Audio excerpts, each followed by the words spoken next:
त्या शुभंकर अशा दिव्यांच्या प्रज्वलनाने 98व्या अखिल भारतीय मराठी साहित्य संमेलनाचं उद्घाटन माननीय पंतप्रधान नरेंद्रजी मोदी यांच्या शुभ हस्ते होतंय। या संमेलनाच्या अध्यक्षा ज्येष्ठ संशोधक लेखिका आदरणीय डॉक्टर तारा भवाळकर, महामंडळाच्या अध्यक्षा प्राध्यापक उषाताई तांबे, प्रमुख पाहुणे मुख्यमंत्री नामदार देवेंद्रजी फडणवीस साहेब, मावळते अध्यक्ष डॉक्टर रवींद्र शोभणे या सर्व मान्यवरांच्या शुभ हस्ते दीपप्रज्वलन संपन्न झालेलं आहे। आज या अखिल भारतीय मराठी साहित्य संमेलनाच्या निमित्ताने जे अनेक शुभयोग जुळून आलेले आहेत त्याकडे नजर टाकत असताना, त्याविषयीचा आनंद साजरा करत असताना आठवण होते ती घुमांच्या 88व्या साहित्य संमेलनाची, ज्याचंही आयोजक म्हणून संपूर्ण सूत्र सांभाळलं होतं सरहद या संस्थेने। सरहद ही संस्था जिथे जिथे हिंसाचार आहे, दहशतवाद आहे, तिथे माणुसकीची फुंकर घालणारी संस्था आहे। मुलांच्या हातामध्ये बंदुका येऊ नयेत, तर लेखणी यावी, पेन यावा, शिक्षणाकडे, विकासाकडे त्यांनी वळावं, यासाठी कटिबद्ध राहून सरहद जे काम करत आहे। आणि म्हणूनच एक साहित्याच्या क्षेत्रातला इतिहास घडला।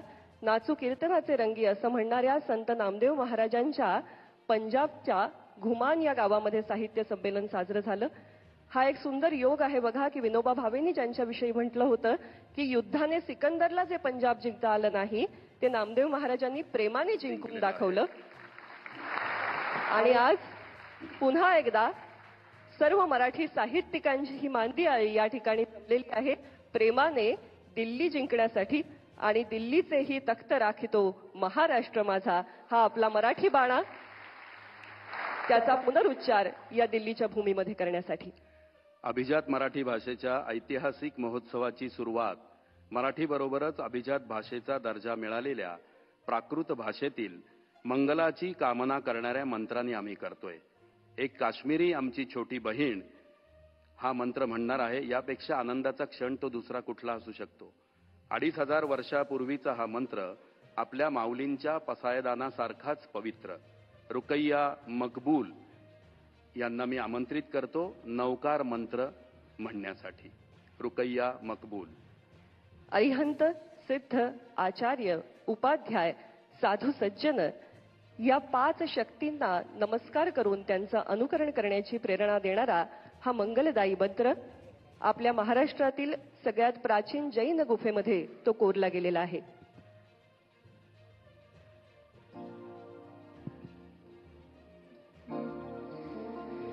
नमो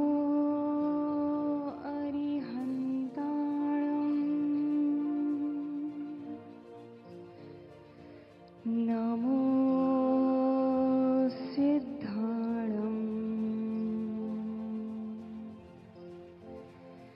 नमो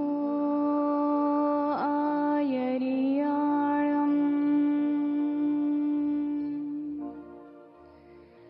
नमो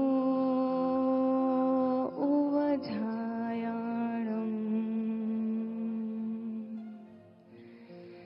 नमो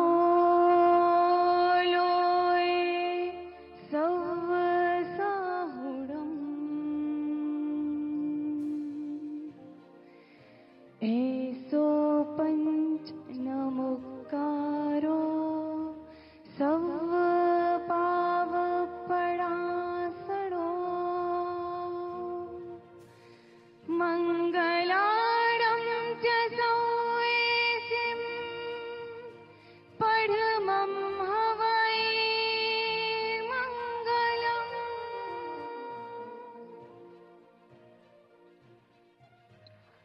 धन्यवाद रुकैया। आणि यानंतर आमंत्रित करत आहोत शमीमा अख्तर हिला। शमीमाचं गाणं आज काश्मीरमध्ये तर घराघरात पोहोचलेलं आहेच, पण जगभरात कोट्यावधी लोक तिचं गाणं ऐकतात। आणि तिचं सगळ्यात प्रसिद्ध गाणं कुठलं असेल तर माझे माहेर पंढरी। आज महाराष्ट्र हे तिचंच नव्हे तर अनेक तरुण तरुणींचं माहेर झालेलं आहे। सरहदच्या माध्यमातून मराठी भाषा संस्कृतीशी ते जोडले गेले आहेत। शमीमा आपल्यासाठी सादर करते आहे महाराष्ट्र गीत, अर्थात आपलं राज्यगीत। आणि कविश्रेष्ठ राजा बढे यांनी लिहिलेलं महाराष्ट्रभूषण ज्येष्ठ संगीतकार श्रीनिवास खरे यांचं संगीत लाभलेलं महाराष्ट्र शाहीर साबळे यांच्या पहाडी आवाजात दुमदुमलेल्या या राज्यगीताच्या सन्मानार्थ आपण सर्वांनी जागीच उभं राहावं ही विनंती. ऐकूया महाराष्ट्राचं हे राज्यगीत.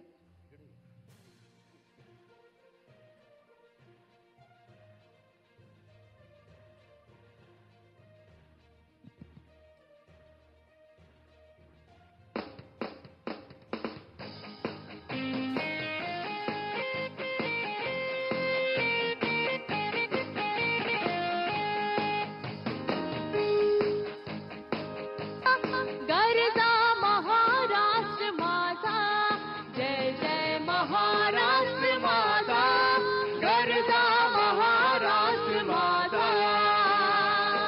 भीतीला आम्हा तुझी मुळे गडगडणाऱ्या नभा. आसमानाचा सुलतानीला जबाब देते जिभा. सह्याद्रीचा सिंह गरजतो शिवशंभो राजा. घरी घरीतून नाद गुंजला महाराष्ट्र माझा. जय जय महाराष्ट्र माझा. गरजा महाराष्ट्र माझा. जय जय महाराष्ट्र माझा. गरजा महाराष्ट्र माझा.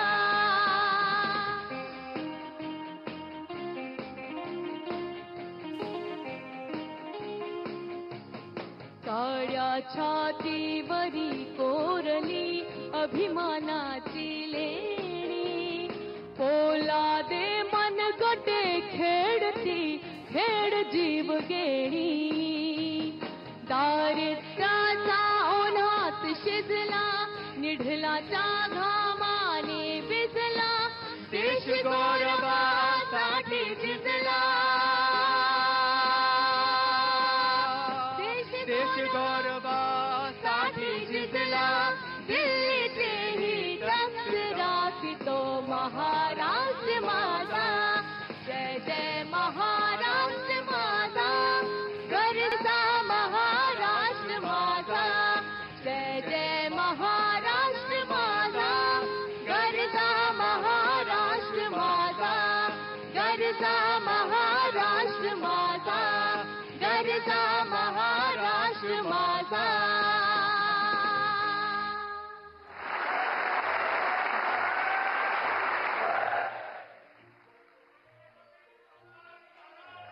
जय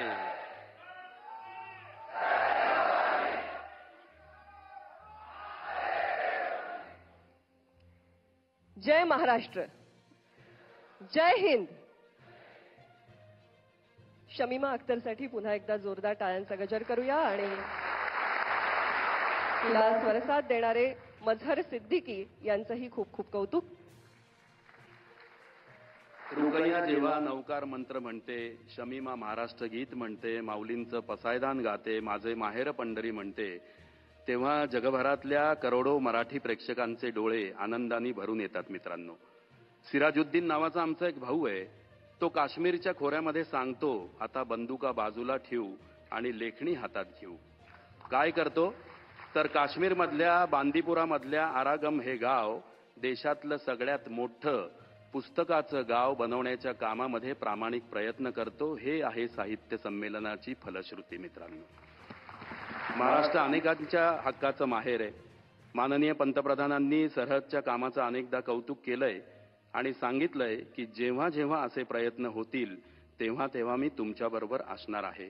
आदरणीय मोदीजी या संमेलनाच्या उद्घाटनासाठी येत आहेत म्हटल्यावर मराठीचे अनेक वर्षाचे प्रलंबित प्रश्न चुटकीसरशी सुटले. हे संमेलन आता सगळ्या महाराष्ट्राचं आहे. दिल्लीचं तख्त राखणाऱ्या महाराष्ट्राच्या पाठीशी दस्तूर खुद्द आमचे लाडके पंतप्रधान खंबीरपणे उभे आहेत. त्यांचा सत्कार करण्याची विनंती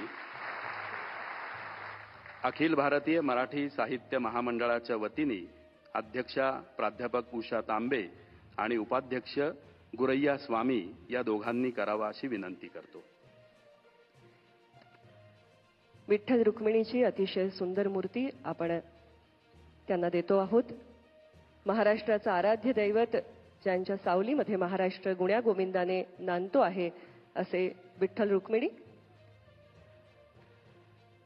विठ्ठलाच्या या समचरण मुद्रेमध्ये विश्वबंधुता, ममता हे सगळं काही सामावलेलं आहे.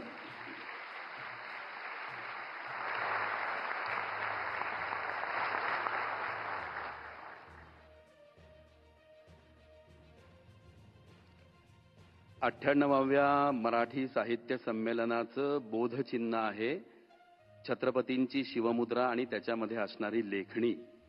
हे बोधचिन्ह, त्याचप्रमाणे संतश्रेष्ठ ज्ञानेश्वर माऊलींची प्रतिमा, त्यांच्या पाठीशी असणारा विठ्ठल, सोनपिंपळाची सळसळ आणि विश्वबंधुत्वाची साथ घालणारं पसायदान कोरलेली एक प्रतिमा, या संमेलनाच्या निमित्तानं निर्माण केलेली जरीपटका नावाची स्मरणिका सरहद संस्थेच्या वतीनं माननीय पंतप्रधान नरेंद्रजी मोदी यांना प्रदान करण्यात येईल.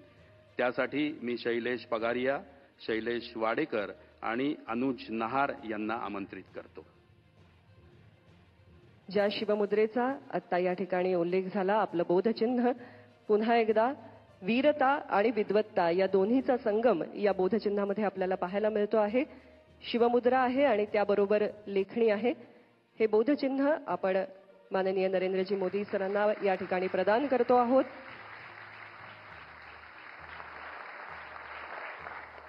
अतिशय सुंदर अशी ही प्रतिमा या ठिकाणी विठुरायाची आणि ज्ञानेश्वर माऊलींची एकत्रित अशी प्रतिमा आहे. तिथे सोनियाचा पिंपळ बहरलेला दिसतो आहे आणि पसायदानही कोरलेलं आहे. ही निर्मिती आहे प्रेरणा नहार यांची. समता, विश्वबंधुता हा वारकरी संप्रदायाने आपल्याला दिलेला वारसा आहे. आज ग्लोबल जग होत असताना विश्वात्मक देवाची आराधना करणारे असे आपले ज्ञानेश्वर माऊली,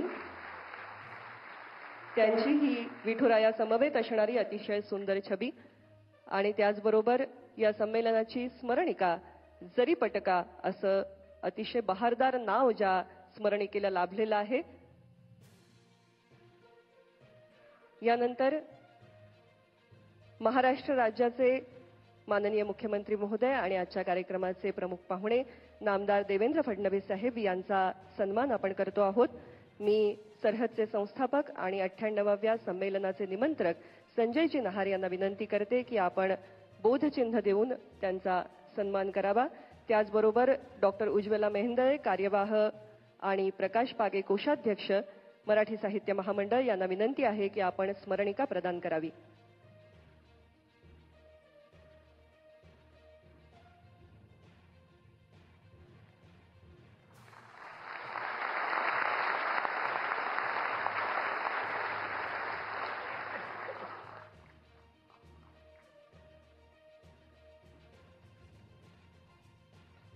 धन्यवाद. यानंतर अखिल भारतीय मराठी साहित्य महामंडळाच्या अध्यक्षा प्राध्यापक उषा तांबे स्वागतपर प्रास्ताविक करतील.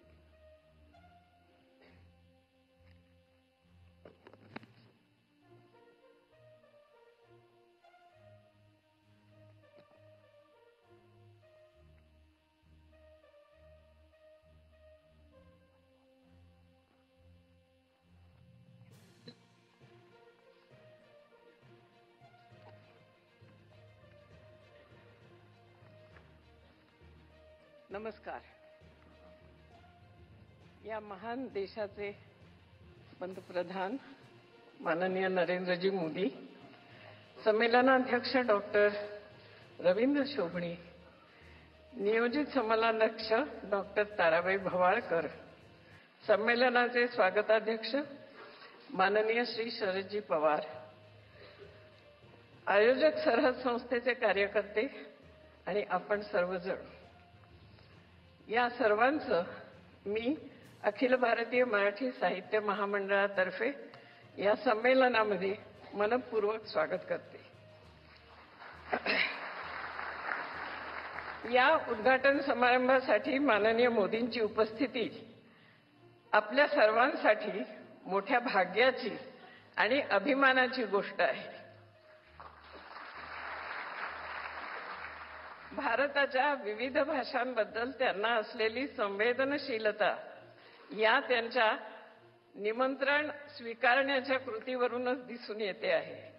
भारताच्या सर्वांगीण विकासासाठी आणि संरक्षणासाठी, देशाची विश्वातील प्रतिमा उज्ज्वल करण्यासाठी कृत्रिम बुद्धिमत्ता ते ग्रामीण भागातील स्त्रियांची वैयक्तिक स्वच्छता इथपर्यंत त्यांची दृष्टी सर्वत्र फिरत असते आणि या सर्व आघाड्यांवर त्यांचं मार्गदर्शन अतिशय प्रभावी राहिलं आहे हे आपल्याला माहिती आहे.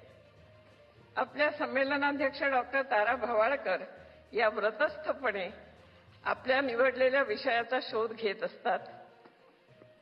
महाराष्ट्रातीलच नव्हे तर संपूर्ण देशातील लोककला आणि लोकसाहित्याचं त्यांचा अभ्यास आहे आणि 97व्या संमेलनाचे अध्यक्ष डॉक्टर रवींद्र शोभणे यांच्या चतुरस्र लिखाणाचा आणि अभ्यासाचा परिचय आपल्याला गेले वर्षभर होतो आहे. संमेलन स्थळ दिल्ली हे स्वतःमध्येच एक फार मोठं वैशिष्ट्य आहे. यापूर्वी दिल्लीमध्ये 1954 साली तर्कतीर्थ लक्ष्मणशास्त्री जोशी यांच्या अध्यक्षतेखाली मराठी साहित्य संमेलन झालं होतं. त्यानंतर आज 2025 साली पुढचं संमेलन होत आहे. 1960 साली महाराष्ट्र राज्य स्थापन झाल्यानंतर हे पहिलंच संमेलन इथे होत आहे. मराठी भाषेला केंद्र शासनाने मराठी अभिजात भाषेचा दर्जा दिल्यानंतर आणि तसा शासन निर्णय महाराष्ट्राच्या हातात आल्यानंतरचं हे संमेलन आहे. त्यामुळे त्याचा विशेष अभिमान आणि आनंद आहे. पूर्वी अशी एक म्हणायची पद्धत होती, दिल्ली ते अभी बहुत दूर है, पण अब दिल्ली दूर नाही म्हणायला लावणारं हे संमेलन आहे असं मला मराठी मनाचं देशाच्या राजधानीशी असलेलं नातं जवळ आणणारं हे आपलं संमेलन आहे. हे संमेलन महाराष्ट्राबाहेर आयोजित केलेलं असल्यामुळे परिसंवाद, चर्चा, मुलाखती यांच्या स्वरूपामध्ये थोडे बदल केले आहेत. विशेषतः महाराष्ट्राबाहेरील मराठी लोकांच्या मनात जे प्रश्न आहेत किंवा जे त्यांना ऐकायचं आहे त्याबद्दल आपण काही सांगावं असा आम्ही प्रयत्न केला आहे आणि त्यांचं ऐकून घ्यावं हेही आमची इच्छा आहे. अनेक चाकोरी बाहेरील कार्यक्रम योजण्यात आले आहेत. भारतीय भाषांमधील भगिनीभाव सिद्ध करणारं बहुभाषिक कवी संमेलन आहे. अनुवादांवर चर्चा आहे. कृत्रिम बुद्धिमत्ता आणि नवनिर्मिती यांचा संबंध शोधण्याचा प्रयत्न आहे आणि ज्येष्ठ मराठी लेखिका आणि प्रकाशक यांचा सत्कारही आहे. ग्रंथदिंडी आज केवढी जोरात झाली ती आपण पाहिली. मराठीतील आता ग्रंथनगरीचं उद्घाटनही झालं आहे आणि मराठीतील अनेक प्रकाशकांची पुस्तकं इथे आपल्याला एकत्र पाहायला मिळणार आहे. या व्यतिरिक्त कवी कट्टा, प्रकाशन कट्टा हे अतिशय लोकप्रिय कार्यक्रम आहेतच.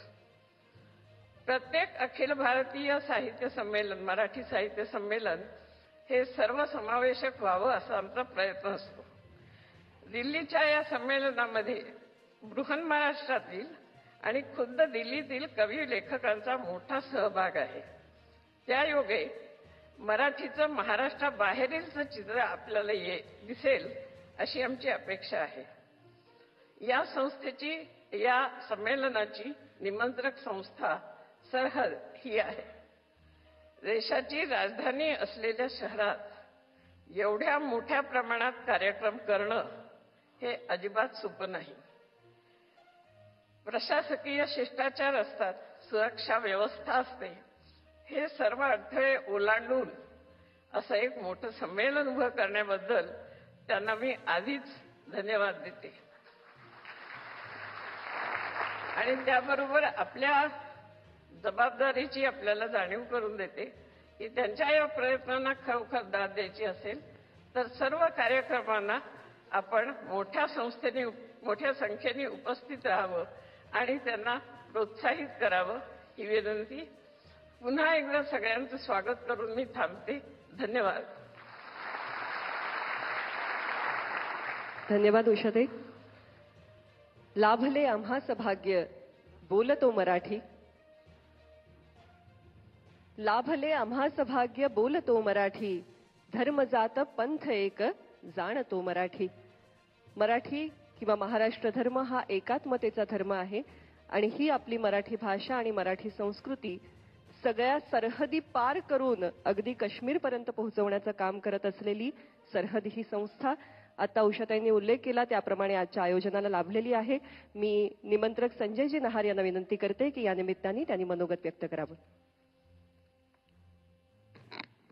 हा महाराष्ट्राच्या दृष्टीनं खऱ्या अर्थाने एक ऐतिहासिक क्षण आहे. काल जेव्हा पवार साहेबांनी एक किस्सा सांगितला, ते म्हटले संसदेत आयुष्यात पहिल्यांदा आलो, तरुण होतो म्हटले, खूप बोलायची इच्छा होती, पण समोर इतके उंच पंतप्रधान होते की त्यांना पाहिल्यावर काय सांगायचं हेच विसरून गेलो. तशीच अवस्था आज माझी झालेली आहे की आज इथे नरेंद्र मोदी साहेब आहेत. मनात येताना खूप कल्पना केल्या होत्या की काय काय बोलायचं आपल्याला, पण एखाद्या खूप उंच व्यक्तीसमोर काय बोलायचं हे बऱ्याचदा विसरून जातो आपण.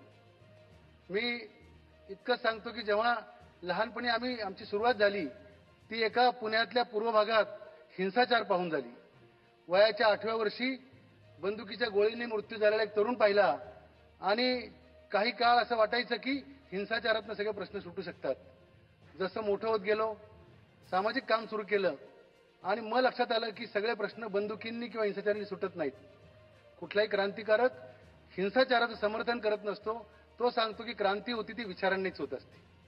हे पाहत जेव्हा पुढे आलो तेव्हा आमच्या लक्षात असं आलं की आपल्याला जे प्रयत्न करायचे आहेत व सीमावर्ती भागात जे काम सुरू केलं त्याचं सगळ्यात मोठं माध्यम साहित्य आहे. साहित्य आहे, कला आहे, संस्कृती आहे. आणि आपण मग ऐकलं असेल की शमीमा आणि रुकया जेव्हा म्हणत होत्या तर तिच्या एका आत्याची अतिरेक्यांनी हत्या केलेली आहे. तर जिच्या अतिरेक्यांनी हत्या केली त्या मुलीनं जगातल्या मंगलाची कामना करणारा मंत्र म्हणावा. त्या नवकार मंत्रामध्ये कुठंही अमंगळाचा निषेध पण नाहीये. तसंच पसायदान आहे. पसायदानामध्ये आपण एखाद्या माणसाच्या मनातल्या विचारांच्या विरुद्ध म्हणजे विकृतीच्या विरुद्ध लढाई केली पाहिजे, त्या माणसाविरुद्ध नाही असं म्हटलेलं आहे. ते पसायदान हा महाराष्ट्राचा गाभा आहे, ज्या विठ्ठलाची मूर्ती इथं दिली गेली. आणि या सर्व कामातून इथं आदरणीय सुशीलकुमार शिंदे साहेब बसलेले आहेत, आदरणीय पवार साहेब आहेत. म्हणजे इतिहास कशी पुनरावृत्ती करतो की जसं आता उज्ज्वला त्यांनी सांगितलं की 1954 साली संमेलन झालं होतं. त्याही वेळी ते संमेलन दिल्लीवर आक्रमण करण्याचं नव्हतं, तर दिल्ली जिंकण्याचं होतं. असं म्हटलं जातं की दिल्लीची मराठ्यांना, विशेषतः मराठी माणसाला भीती असते आणि तेवढंच आकर्षण पण असतं. इथं राहणारी माणसं सुद्धा बऱ्याचदा एकमेकांना भेटायला टाळतात. इतकी इतिहासातून भीती आपण घेतलेली आहे.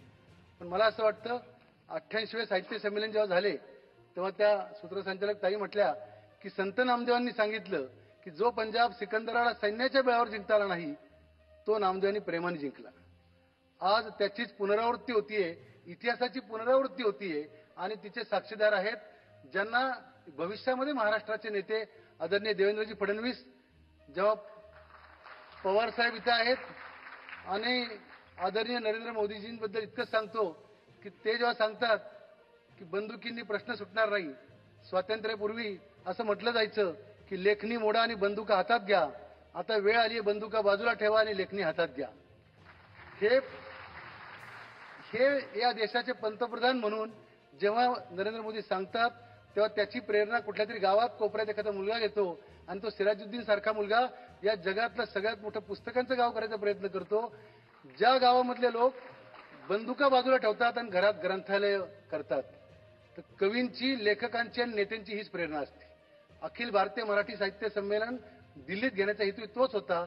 महादेव गोविंद रानडे यांनी 1878 साली जेव्हा हे सुरू केलं तेव्हा त्यांची कल्पना अशी होती की कुठल्याही विरोधी विचाराला सुद्धा या मंचावर स्थान असलं पाहिजे आणि विरोधक हा आपला शत्रू नसतो. तर त्याचा एक अनेकांत आपल्याकडे म्हटलं जातं की सत्याच्या अनेक बाजू असतात. साहित्य संमेलनाची ही परंपरा अखंडपणे हे 98वें साहित्य संमेलन दिल्लीत होते. मला साहित्य संमेलनाचे काही पदाधिकारी सांगत होते की जर पंतप्रधान येणार खरंच हे माहिती असतं तर आम्ही 100वाच इथं केलं असतं. तर मी त्यांना सांगितलं की नियतीने ती सुद्धा जबाबदारी एका संस्थेवर दिली आहे आमच्यासारख्या छोट्या. पण आम्ही जे काम करतोय, एक अशा प्रकारचं काम आपण उभं करूयात आणि त्याची प्रेरणा म्हणून या साहित्य संमेलनातनं ही आज आपण जी नावं घेतो, मग लोकमान्य टिळक असतील, नामदार गोखले असतील, नचिम केळकर असतील, सावरकर असतील, टोकाची विचार भिन्नता असलेले लोक या साहित्य संमेलनाच्या व्यासपीठावर एकत्र आलेले आहेत आणि त्या मंचाचं आज उद्घाटन या देशाचे आदरणीय पंतप्रधान नरेंद्र मोदी यांनी केलेलं आहे. व्यक्तिगत टीका टिप्पणी आपण करताना एक गोष्ट लक्षात ठेवली पाहिजे, या महान देशाचे पंतप्रधान ही व्यक्ती नसती, या देशाचे प्रतिनिधित्व करणारे एक महत्त्वाचे नेते असतात. त्यांच्या हातून होणारं उद्घाटन महाराष्ट्राच्या इतिहासात सुवर्णाक्षराने लिहिलं जाईल याच्याबद्दल माझ्या मनात कुठलीही शंका नाही. मी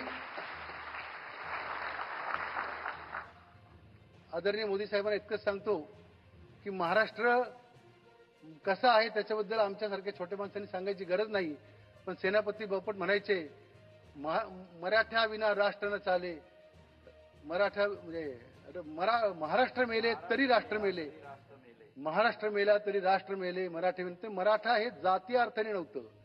या देशाच्या जडणघडणीमध्ये महाराष्ट्राचा वाटा असला पाहिजे आणि तो वाटा सकारात्मक असला पाहिजे, तो द्वेषाचा असू नये. याची पायाभरणी करणारं हे मराठी साहित्य संमेलन.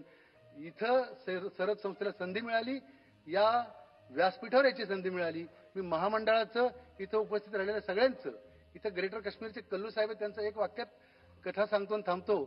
जेव्हा महाराष्ट्र सदन काश्मीरमध्ये बांधायची वेळ आली आणि काही आंदोलन सुरू झाली तर ते म्हटले की हिंसाचारानं द्वेषानं खूप भोगलंय काश्मीरनी, आता आम्हाला परवडणार नाही, आता प्रेमानं आपण एकत्र आलं पाहिजे. आणि ते सांगण्यासाठी जर आदरणीय पंतप्रधान साहेब साक्षर असतील तर मला असं वाटतं की या देशाचा इतिहास हा नक्कीच उज्ज्वल असेल, भविष्य उज्ज्वल असेल. इतके सांगतो, माझे 2 शब्द संपवतो. जय हिंद, जय महाराष्ट्र.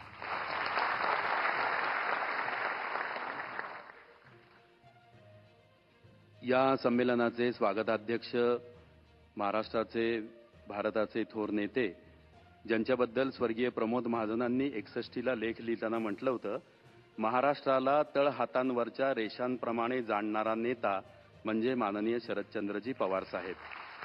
त्यांना मनोगत व्यक्त करण्यासाठी आमंत्रित करतो.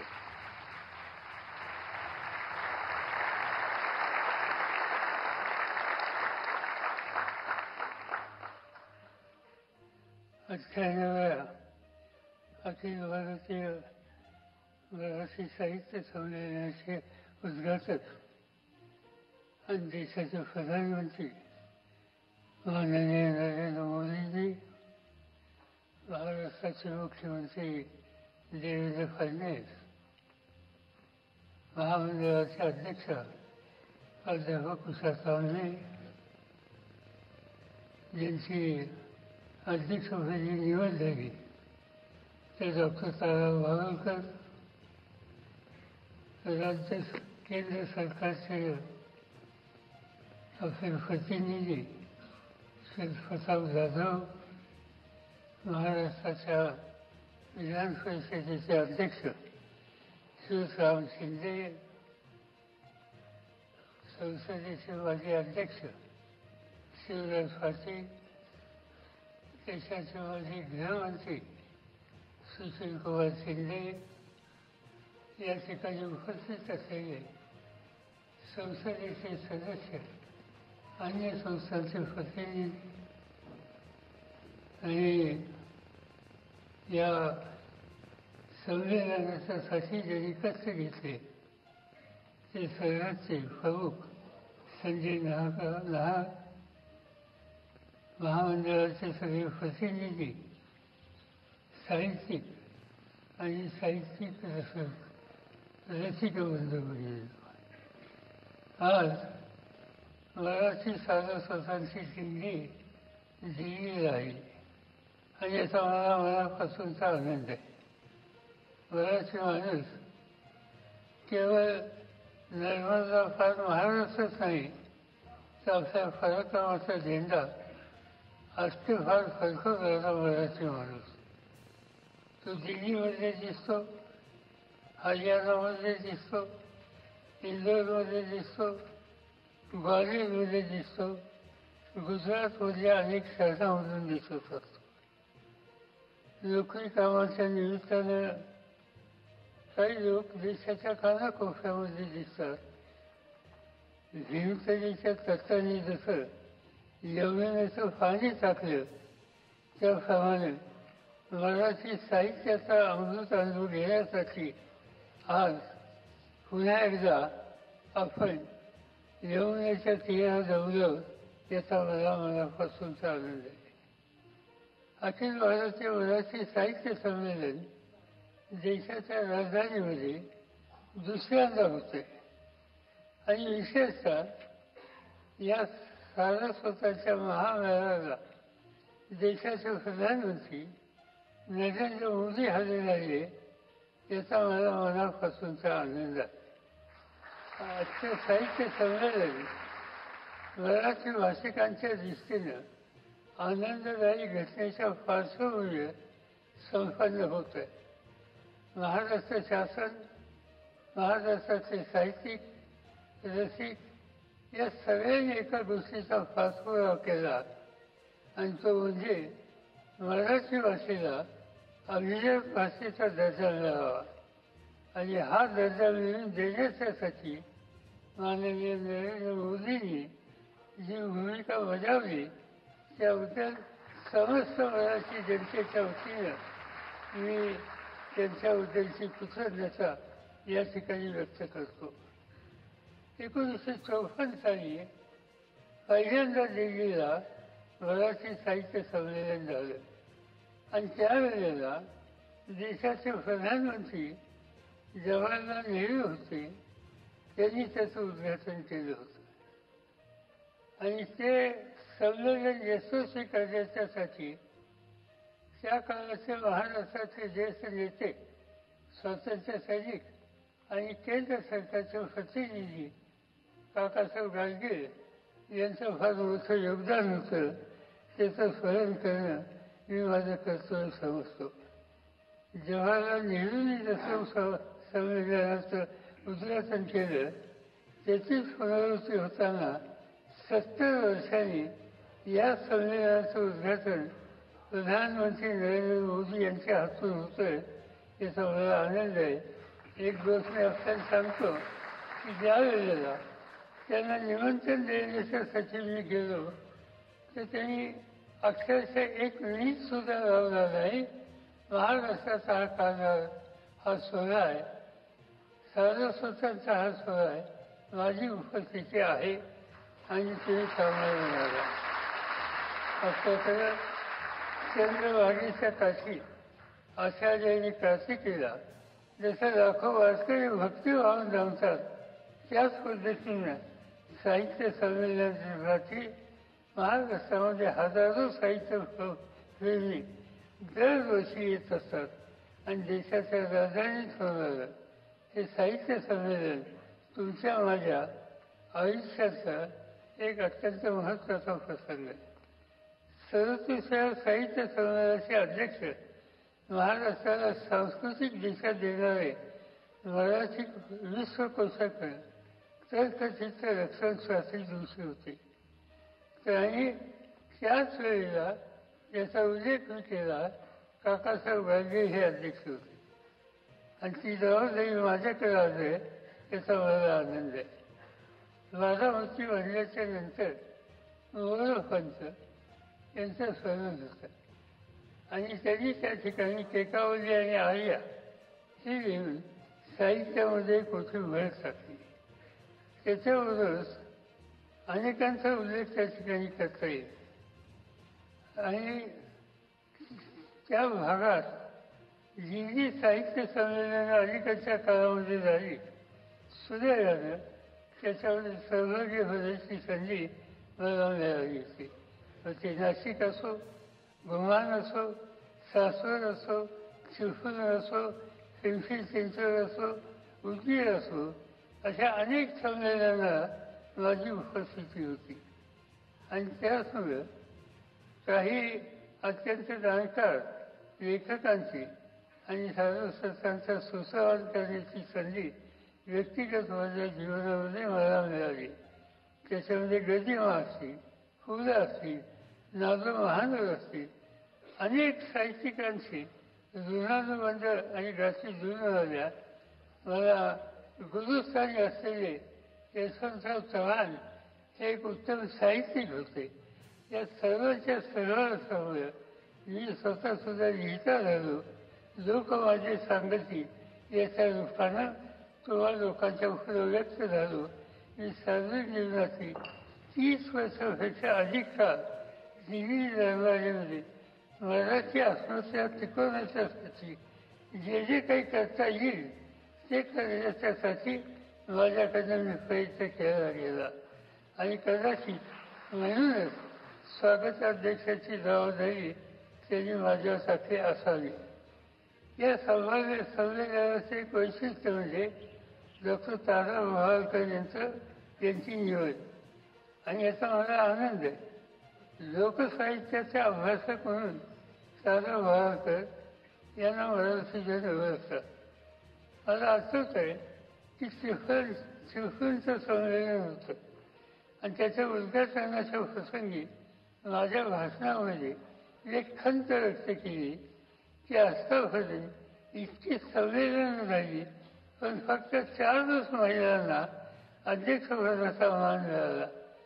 मात्र यावेळी एका महिला साहित्यकाला अध्यक्षपदाचा सन्मान मिळाला. याचा मला मनापासून आनंद आहे.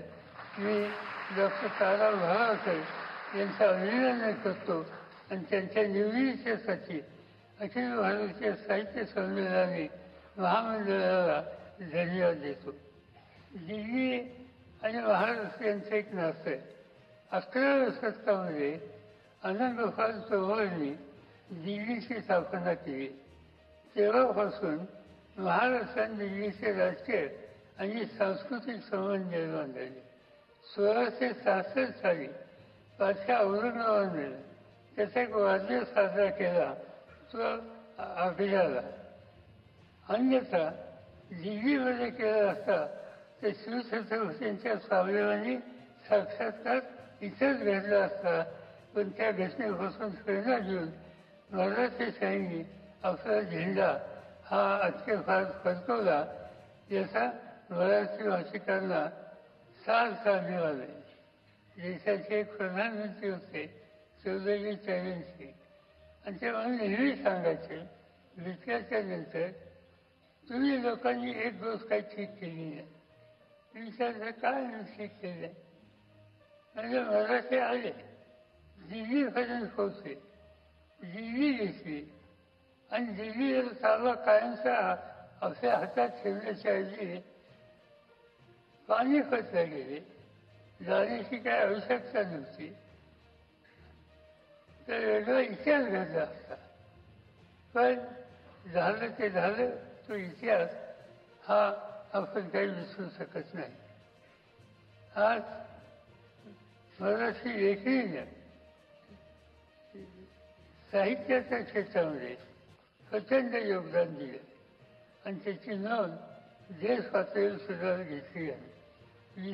खांडेकर, कुसुमाग्रज, विंदा करंदीकर, भारतीय देवाडे या 4 मराठी लेखकांना आजपर्यंत ज्ञानपीठ पुरस्कारानं सन्मानित केले आहे. आणि त्याद्वारे मराठी भाषेची पताका ही देशभरात फडकत राहिली. विजय तेंडुलकरांनी कुणाचाही मुलाहिरा न ठेवता लेखन केलं. घाशीराम कोसळ असो, सखाराम भांडेर असो, त्यांच्या नाटकामुळं काही वेळी त्यांना रोषाला सुद्धा जावं लागलं. पण ते आपल्या भूमिकेपासून हातली नाही. नामदेव रसाळ, कवी यशवंत मनोहर, नारायण सुर्वे यांच्यासारख्या कवींनी सर्वसामान्यांचा विचार हा सातत्याने मांडला. अण्णाभाऊ साठे यांनी गाव कुसावरचं उपेक्षितांचं जगणं मराठी साहित्यात आणलं. त्यांचा साहित्याचा डंका हा रशियापर्यंत पोचला. याचा आनंद आपल्याला सगळ्यांना आहे. या साहित्याच्या क्षेत्रामध्ये अनेक भगिनींनी सुद्धा फार मोठी भर घातली आणि ती नुसती संख्यात्मक नाही तर गुणात्मक सुद्धा आहे. महानुभाव पंथातील महात्मा मुक्ताबाई, जनाबाई, कान्होपात्रा यांनी मराठी साहित्य समृद्ध केले. सावित्रीबाई फुले, नंतरच्या काळामध्ये शांत शेळके, इंदिरा संत, अरुणा ढेवळे काव्यात मराठी साहित्याला सशक्त करण्याचं काम करण्यामध्ये त्यांचं योगदान होतं.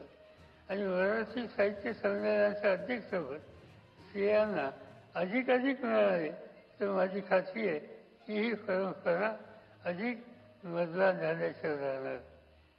साधारणतः साहित्य संमेलन म्हणल्याच्या नंतर महाराष्ट्रात एका गोष्टीची चर्चा सुरू होती, राजकारण्यांचा इथं काय संबंध, आणि त्या संबंधीचं लिखाण हे गेले काही दिवस चालतं. यंदा काही अजून झाले नाही, काही झालं मला माहिती नाही, मी बारकाईने बघतोय, पण कुणी याच्या हल्ली लिहिला. खरं म्हणजे तर राजकीय नेते आणि संमेलन यांचाही काही संबंध आहे. माझं स्वच्छ मत आहे की राजकीय नेत्यांनी संमेलन मंचावर यावर काही येऊ नये. या संबंधीचा वाद दरवर्षी कशाला करायचा. राजकारण आणि साहित्य यांच्यातील परस्पर प्रवाह हा दुसराच आहे. बाळ गंगाधर टिळक, पंडित जवाहरलाल नेहरू, अटल बिहारी वाजपेयी, यशवंतराव चव्हाण अशांची नावं घेता येतील की त्यांनी या सगळ्या क्षेत्राला प्रतिष्ठा दिली. कलेला राजाचे लावलं नाही तर राजांनी साहित्यकारात जोपासली. बुधभूषणकार छत्रपती संभाजी महाराज हे त्याचं उलटं उदाहरण आहे. एकूणच राजकारण आणि साहित्याची फारकत होऊ शकत नाही, ते परस्परांना पूरक होऊ शकतात. महाराष्ट्रात साहित्य प्रांतातून राजकीय आखाड्यात उतरलेले आचार्य प्रल्हाद केशवाचे विरोधी पक्षाचे प्रबळ नेते म्हणून आजही त्यांचं अभियान आपल्याला आहे. निसर्ग कवी नाजो महानव विधिमंडळात आली. भाष्य कविता लिहिणारे रामदास कुलकर्णी विधान परिषदेचे सभासद झाले. उफराकात लक्षण माने हे आले तर त्याची तक्रार विधिमंडळात कोणी केली नाही. गजी वाजपूरकर यांच्या साहित्य क्षेत्रातील योगदानाची चर्चाच होऊ शकत नाही. त्यांनी लिहिलेलं गीत रामायण आजही मराठी माणसाच्या ओठावर आहे. अयोध्यातील राम मंदिराच्या उभारणीच्या काळात सुद्धा महाराष्ट्रामध्ये सगळीकडे ऐकू येत होतं की गदिमांनी लिहिलेलं गीत रामायण, आणि त्यामुळं या वादावर एकदा पडदा पडेल अशा प्रकारची अपेक्षा आपण या ठिकाणी करू इच्छितो. वाचन संस्कृती वाढवली पाहिजे. पूर्वी पुस्तकासाठी ग्रंथालयावर अवलंबून राहावं लागेल.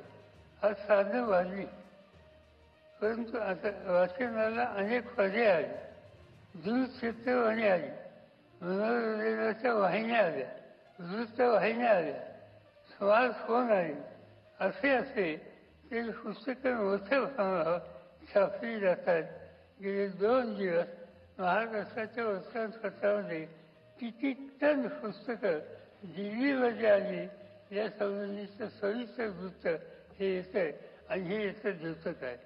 पुस्तकं हल्ली छापली जातात आणि ती खपली जातात. गावोगाव ग्रंथ प्रदर्शनं भरवली जातात. त्या माध्यमातून लोकांच्यापर्यंत पुस्तकाची होत, तरीसुद्धा नव्या पिढीला पुस्तकाशी बांधून कसं ठेवता येईल याची काळजी घेण्याची गरज आहे. काळ झपाट्याने बदलतोय. सध्या समाजाच्या एकात्मतेची नीड त्यामुळे उसवत चालल्याचं चित्र दिसतंय. समाज अत्यंत कठीण आणि नाजूक स्थितीतून जातोय, आणि त्याच्यामध्ये साहित्यिकांची जबाबदारी वाढली. महानुभाव पंथ असो, वारकरी परंपरा असो, याचं भान ठेवून महात्मा फुले, डॉक्टर बाबासाहेब आंबेडकर, विठ्ठलरावजी शिंदे, न्यायमूर्ती राजेंद्र कर्वे, आगरकर वगैरे सुधाकरांच्या वाचेनं समाजाला नेण्याचा प्रयत्न केला पाहिजे. शेवटचा एकच मुद्दा मी मांडू इच्छितो, आणि तो म्हणजे मराठी भाषेचं विशुद्धीकरण. काळाच्या ओघात भाषेवर वेगवेगळे संस्कार होतात, परंतु या प्रक्रियेत असे दिसून आले की काही चांगल्या शब्दावर वाईट संस्कार होतात. उदाहरणार्थ बुद्ध या शब्दाचा अर्थ ज्ञानानं परिपूर्ण आणि जागृत असा होतं. पण त्याचा वृद्धू असा अफवरच कमी केला ते मला समजत नाही. पण वृद्धू असा अदानी किंवा कमी वृद्धीचा अर्थ दूर झाला याचं मला वाईट असतं. मराठी साहित्यात असे शब्द जे असतील ते बाजूला केले पाहिजेत, ते नामशेष व्हायला पाहिजे.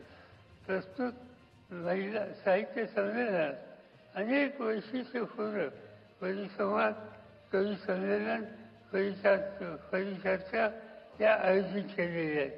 साहित्य रसिकांनी या साहित्य मेजवानीचा आस्वाद घ्यावा त्यासाठी अखिल भारतीय मराठी साहित्य महामंडळाच्या अध्यक्षा प्राध्यापक उषा तांबे, पदाधिकारी, सरहद संस्थेचे संजय लहान आणि त्यांचे सगळे सहकारी या सगळ्यांनी कष्ट घेतले. यमुनाची होणाऱ्या या सारस्वताच्या सोहळ्याच्या यशस्वीसाठी त्यांना मी मनपूर्वक शुभेच्छा देतो. मी उपस्थित साहित्यिक, साहित्याचे अभ्यासक, रसिक या सगळ्यांचं मनापासून स्वागत करतो आणि संमेलनाची शोभा वाढवण्यासाठी आवर्जून उपस्थित असलेले प्रधानमंत्री नरेंद्र मोदी यांचे, त्यांच्या सहकाऱ्यांचे, मुख्यमंत्र्यांचे आणि मान्यवरांचे मी अंतःकरणापासून आभार मानतो आणि आपल्या सगळ्यांची रजा घेतो. जय हिंद, जय महाराष्ट्र.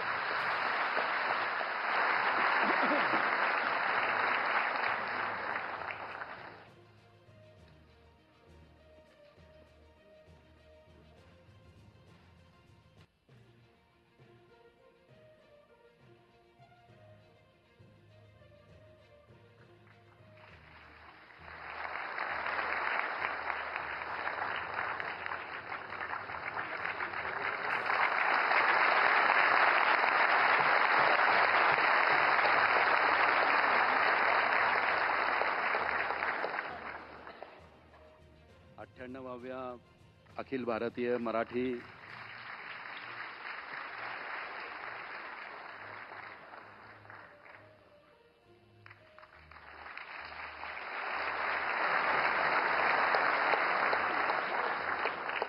मान्यवरांच्या माणसं- सहृदयतेचं आपण सगळे टाळ्यांनी जे कौतुक करता आहात, निश्चितच हा एक अतिशय सुंदर सांस्कृतिक आणि माणुसकीचा असा समारोह आहे, याचा प्रत्यय आपण व्यासपीठावरही वा. घेऊ शकतो.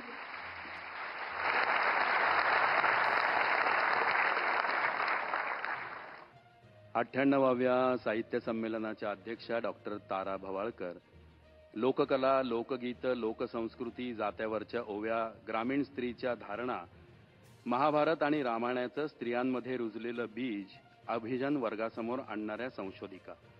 नाट्यशास्त्र आणि संत साहित्याचा त्यांचा सखोल अभ्यास आहे. त्यांनी एकांकिका, ललित निबंध, संशोधनात्मक लिखाण केलंय. मराठी विश्वकोश, मराठी वाङ्मय कोश, मराठी ग्रंथकोश या महत्वाच्या प्रकल्पांमध्ये त्यांचं अतिशय मोलाचं योगदान आहे. प्रथेप्रमाणे त्यांचा सत्कार साहित्य परिषदेमध्ये झाला. त्यावेळेला मिलिंद जोशी असे म्हटले होते की लोकसाहित्य म्हटलं की एकतर गहिवर घालायचा, नाहीतर तुच्छतेने दुर्लक्ष करायचं, अशी पद्धत रूढ असताना ताराबाईंनी व्रतस्थ भूमिकेतून लोकसाहित्याला अभिजन वर्गाच्या जाणीवेच्या अभ्यासाचा भाग बनवलं. आज जात्यावरच्या कुण्या एका शहाण्या मुलीला जर कळलं की ताराबाई मराठी साहित्य संमेलनाच्या अध्यक्षा झाल्या आहेत, तर तिला वाटेल ताराबाईंच्या रूपाने तिचीच कोणीतरी एक प्रेमळ, खंबीर, शहाणी मावशी किंवा आजी मराठी जगातल्या या सिंहासनावरती पोचलेली आहे. आणि म्हणूनच कदाचित एरवी आजीकडून ओव्या ऐकणारी नात आज कदाचित म्हणते आहे, दिल्लीमध्ये आज ओवी मारे बाजी, दिल्लीमध्ये आज ओवी मारे बाजी, सुखावले माझे मन, अध्यक्षा तारा आजी, अध्यक्षा तारा आजी.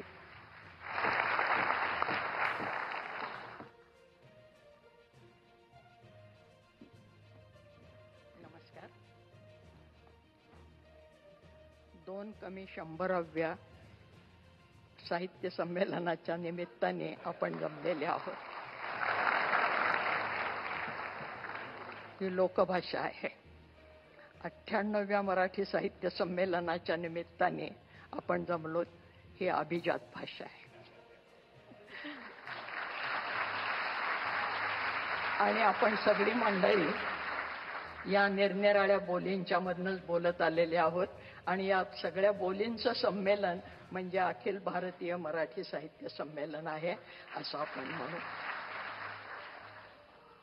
या संमेलनाचं उद्घाटन सन्माननीय देशाचे पंतप्रधान करत आहेत. ही आमच्या दृष्टीने फार आनंदाची गोष्ट आहे. या संमेलनाचे स्वागताध्यक्ष आमच्या महाराष्ट्राचे जाणते नेते असं ज्यांना आम्ही ओळखतो ते शरदचंद्रजी पवार. संमेलनातला आवर्जून उपस्थित राहिलेले महाराष्ट्राचे मुख्यमंत्री नागपूरहून खास आले म्हणजे पुन्हा विदर्भातून आले असा सगळा महाराष्ट्राचा कानाकोपरा इथे जमलेला आहे. या अखिल भारतीय मराठी साहित्य संमेलन आयोजित करण्यासाठी आणि अध्यक्षीय निवड करण्यासाठी जी यंत्रणा आहे अखिल भारतीय मराठी महामंडळ, त्या महामंडळाच्या अध्यक्षा आमची मैत्रीण उषाताई तांबे, या संमेलनाचे पूर्वाध्यक्ष आणि आमचे सन्मित्र रवींद्र शोभणे, अशी ही सगळी या संमेलनाला मुद्दाम आम्हाला घरातनं आणून बोलवून इथपर्यंत स्वागत करणारे आणि मला इथपर्यंत सोडणारे या संमेलनाचे सगळे संयोजक संजयजी नहार आणि त्यांची सगळी टीम, आपण सगळी मराठीवर उदंड प्रेम करणारी माझे बहीण भावंडांनो, आज फार काही बोलायचं नाही असा दम भरलाय मला, कारण नंतर बोलायचंय. पण आपण आपल्या देशाच्या पंतप्रधानांना ज्या विठ्ठलाची मूर्ती दिली ती विठ्ठल रखुमाईची मूर्ती हे आमचं आराध्य दैवत आहे महाराष्ट्राचं आणि हे आमच्या उदार संस्कृतीचं प्रतीक आहे.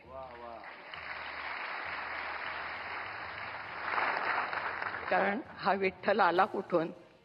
कानडावो विठ्ठलू कर्नाटको, कर्नाटकातनं आला, महाराष्ट्रामध्ये स्थिर झाला आणि आजही वारीसाठी जी मंडळी येतात ती नुसती मराठी मंडळी नसतात.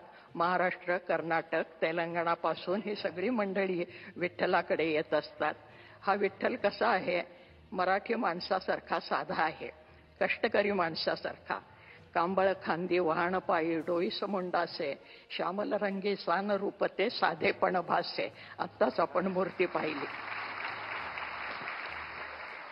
गोऱ्या रंगाची त्याला हौस नाही, सावळाच आहे तो. आणि सावळा नुसता नाही, काळा सावळा आहे सगळा.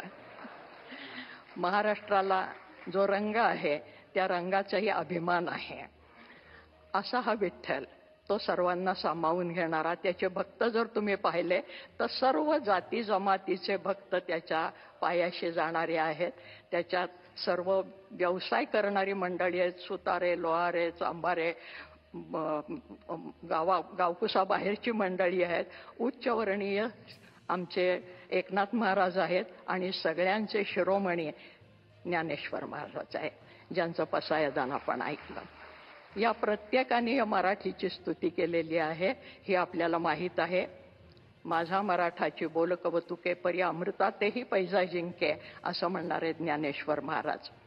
संस्कृत भाषा दैव्य केली, प्राकृत काय चोरापासूनही आली असं ठणकावून सांगणारे आमचे एकनाथ महाराज.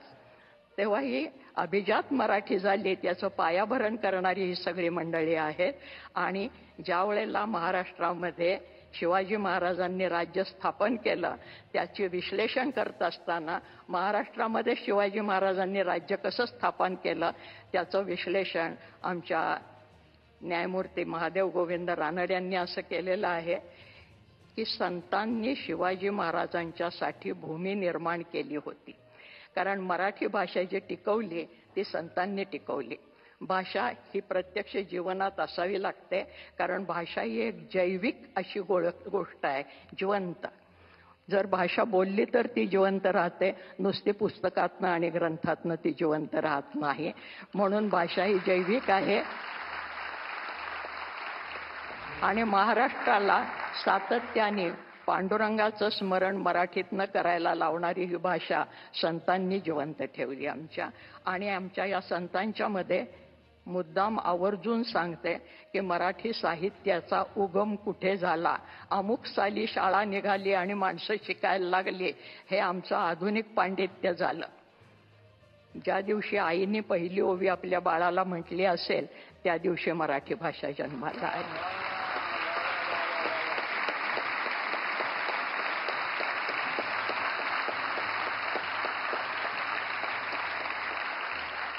कांदा मुळा भाजी अवघी विठाबाई माझी, लसूण मिरची कोथिंबिरी अवघा झाला माझा हरी, असं म्हणणारा आमचा सावता माळी त्यांनी ही भाषा जिवंत ठेवलेली आहे. फार कशाला, जनाबाई मुक्ताबाई तर आपल्याला माहितीच आहेत की विठ्ठलाला आणि जनाबाई बरोबर दळायला लागला, कांडायला लागला, पाणी भरायला लागला. जनी बैसली नायाला पाणी नाही सणाला, मुद्दाम बोली भाषेत सांगते, जनी बैसली नायाला पाणी नाही सणाला, हाती घेऊन घागरी देव निघाले तातडी, जनाबाईला आंघोळ घालायला. ही आमची मराठी भाषा आणि ह्या मराठी भाषेला अभिजात दर्जा मिळाला आहे. या सगळ्यांना मिळून हे अभिजातपण आलेलं आहे. जास्त आत्ता बोलत नाही, पण आमचा हा विठू सगळ्यांना आपल्या पदराखाली घेणारा आहे, आपल्या सावलीखाली घेणारा आहे. या संतांच्या मध्ये अंत्यज म्हणजे ज्याला आज आपण BC आणि OBC वगैरे म्हणतो, ही सगळी मंडळी त्याचे परमभक्त आहेत. हे कुठल्याही शाळेत शिकले नाहीत, त्यांना कोणीही शिकवलं नाही आणि तरी सुद्धा ते मराठीमध्ये काव्य करत होते. याचा अर्थ मराठी फक्त लिखितमध्ये नाही, ती बोलीतनं निर्माण झाली, बोलीमधनं पसरली आणि म्हणून शिवाजी महाराजांना खेड्यापाड्यातले मावळे मिळाले. भाषा ही जिवंत राहिली त्यांच्यामुळे आणि भाषा हे संस्कृतीचं बलस्थान असतं. कुठलीही भाषा आजही जगाच्या पाठीवर कुठे हिंडत असलो, आणखीन मराठी शब्द ऐकायला आला तर आपण चमकून बघायला लागतो, तुम्ही नागपूरचे का, तुम्ही महाराष्ट्रातले का. तर हे भाषेचं आपलेपण निर्माण करणारी, भाषा ही जोडणारी गोष्ट असायला पाहिजे, तोडणारी नाही.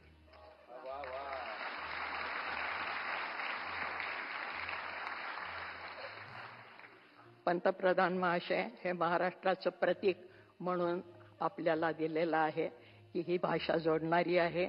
याच्यापेक्षा आत्ता मी जास्त बोलत नाही, कारण संत साहित्याने आम्हाला हे शिकवलंय.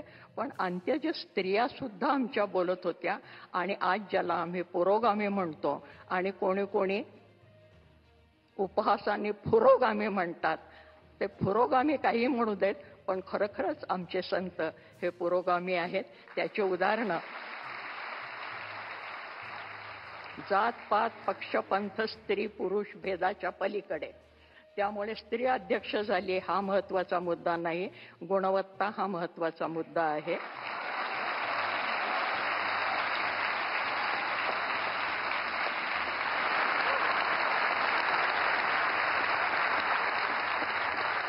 आणि म्हणून दिल्लीचं तख्त राखणारा महाराष्ट्र माझा हा साहित्यातनं जिवंत राहिलेला आहे, कर्तबगारीतनं जिवंत राहिलेला आहे.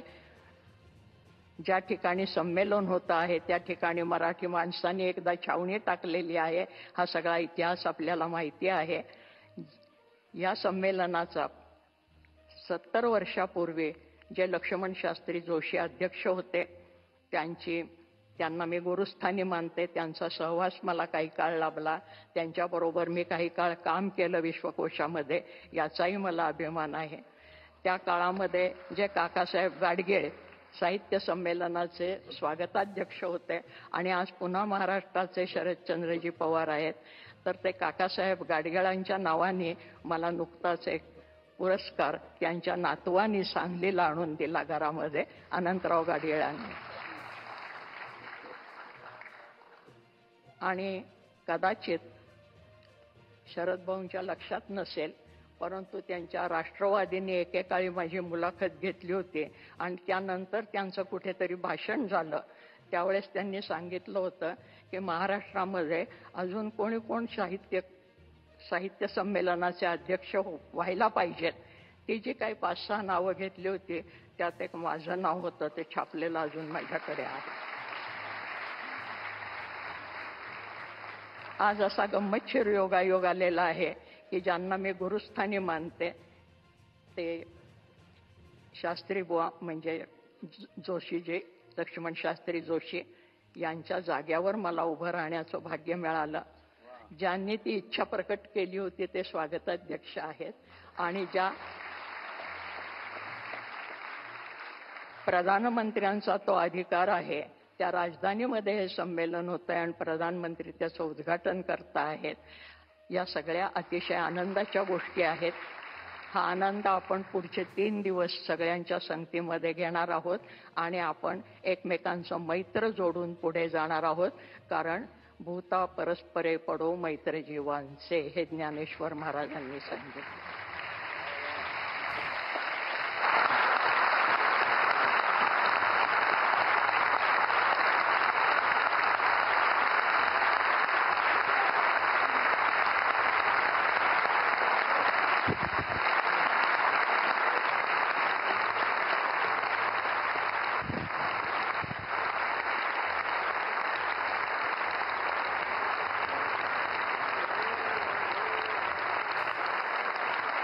साक्षात मराठी शारदेने आपल्याशी संवाद साधल्याचा भाव सगळ्यांच्या मनात आहे.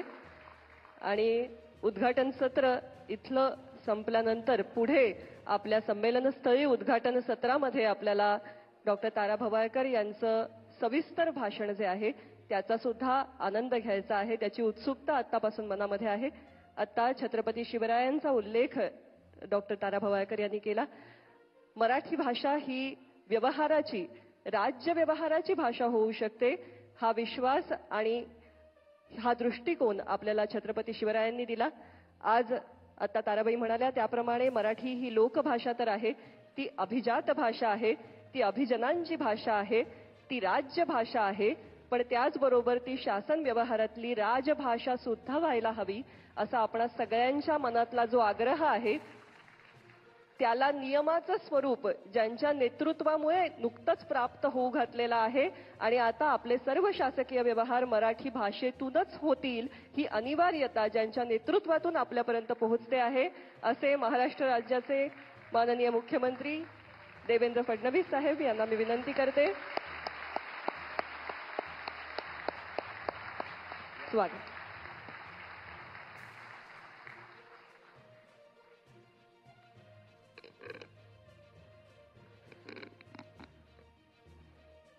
व्या अखिल भारतीय मराठी साहित्य संमेलनाच्या उद्घाटन प्रसंगी आपल्याला उद्घाटक म्हणून लाभलेले भारताची पताका अखिल विश्वामध्ये ज्यांनी फडकवली असे भारताचे यशस्वी पंतप्रधान माननीय नरेंद्र मोदीजी, स्वागत अध्यक्ष आणि आपले ज्येष्ठ नेते आदरणीय शरदचंद्र पवार साहेब, 98व्या संमेलनाच्या अध्यक्षा आदरणीय डॉक्टर तारा भवाळकर, त्याचप्रमाणे या ठिकाणी उपस्थित 97व्या संमेलनाचे अध्यक्ष रवींद्र शोभणेजी, डॉक्टर उषाताई तांबे, श्री संजय नाहर, श्री प्रकाश पागे, श्रीमती उज्ज्वला मेहेंदळे, या सभागृहात उपस्थित सर्व सन्माननीय अतिथीगण आणि उपस्थित भगिनी आणि बंधूंनो, खरं म्हणजे ताराबाईंचं भाषण ऐकल्यानंतर त्या भाषणामध्येच आपण राहावं असं आपल्या सगळ्यांना वाटतंय. आणि माननीय प्रधानमंत्री महोदयांचं भाषण ऐकण्याची उत्कंठा आपल्याला आहे. त्याच्यामध्ये सुरात असुराचं काम करण्याचं भाग्य मला लाभलेलं आहे. पण आपल्या सर्वांकरता ही अतिशय अभिमानाची गोष्ट आहे की मराठी भाषेला अभिजात दर्जा मिळाल्यानंतर पहिलं संमेलन हे दिल्लीमध्ये होत आहे.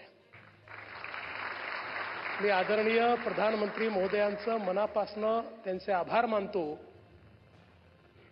की जगभरातील मराठी माणसाच्या मनामध्ये जे होतं की आमच्या मराठी भाषेला अभिजात दर्जा मिळाला पाहिजे, ते स्वप्न आपण पूर्ण केलं. आणि मला असं वाटतं की महाराष्ट्राच्या निर्मितीनंतर पहिल्यांदाच हे संमेलन या ठिकाणी याकरता होत आहे की सरस्वतीचे सर्व पुत्र वाट पाहत होते की कधी आमच्या भाषेला अभिजात दर्जा मिळतो, तेव्हाच आम्ही दिल्लीमध्ये संमेलन घेऊ. आणि म्हणून हे संमेलन आज दिल्लीमध्ये होत आहे.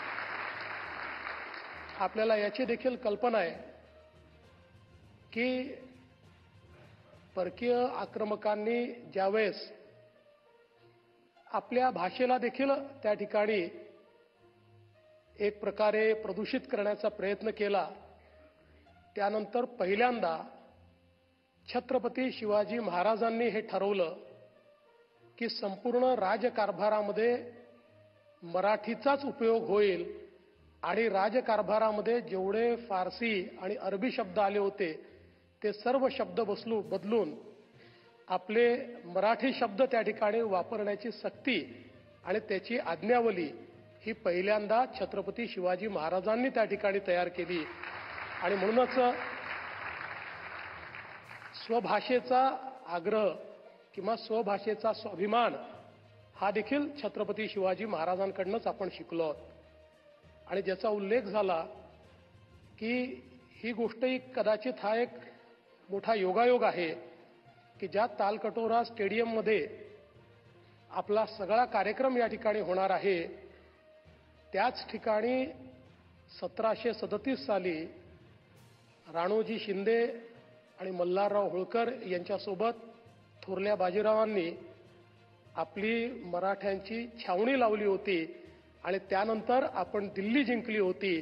त्यामुळे आता आमचा मराठी माणूस आपल्या विचाराने पुन्हा या संमेलनातनं दिल्ली जिंकणार आहे, हे मला सांगताना अत्यंत आनंद वाटतोय.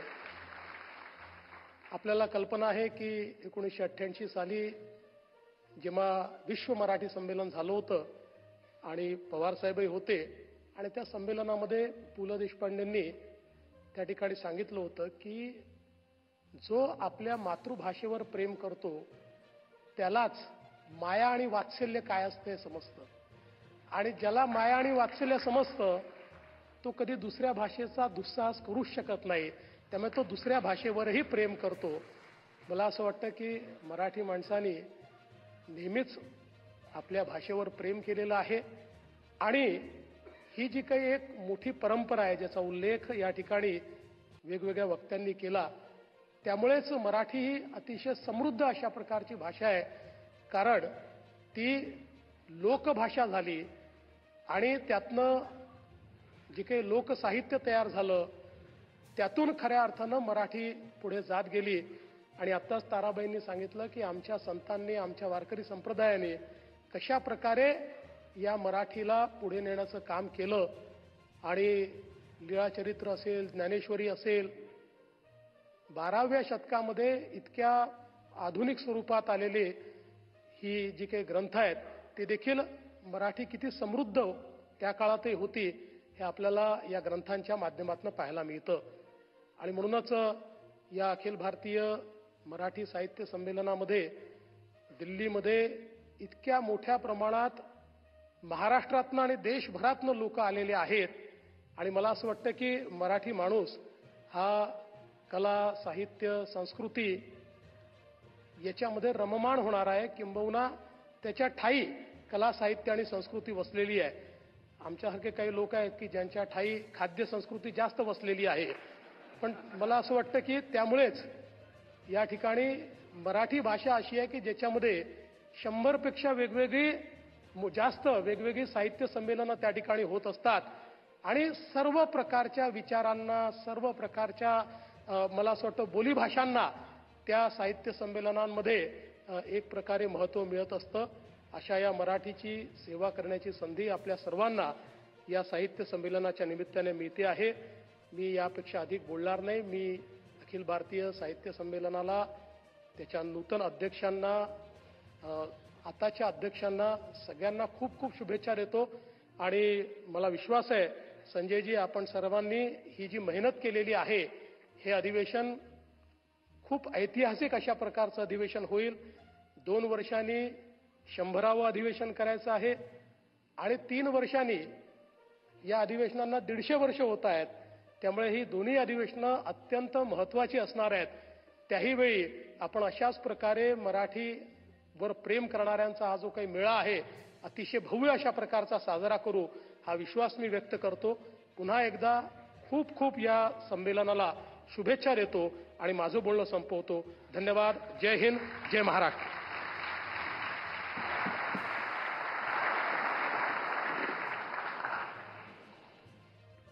साहित्य संमेलनाच्या व्यासपीठावरती सुसंस्कृत मानवी अनुबंध मगाशी आपण बघितले. पवार साहेबांसारख्या ज्येष्ठ नेत्याला वेळेवरती पाणी देण्याची सुसंस्कृतपणा असणारे आपले पंतप्रधान आहेत. मराठी भाषेवरती, मराठी माणसावरती, महाराष्ट्रावरती प्रेम करणारे. मराठी भाषेला अभिजात भाषेचा दर्जा मिळाला, त्याचा उत्सव मुंबईत साजरा केला होता. तेव्हा मराठीमधले ळ, ल, च, च, ज, ज हे कुठेही न चुकता उच्चारणारे आपले पंतप्रधान नरेंद्र मोदीजी आहेत. अशा आमच्या पंतप्रधानांना यानंतर मार्गदर्शनपर मनोगत व्यक्त करण्याची विनंती करतो. स्वराज्य, स्वदेशी आणि स्वभाषा यावर प्रेम करायला शिकवणारे असे आपले माननीय पंतप्रधान महोदय. जोरदार टाळ्यांच्या गजरात स्वागत करूया.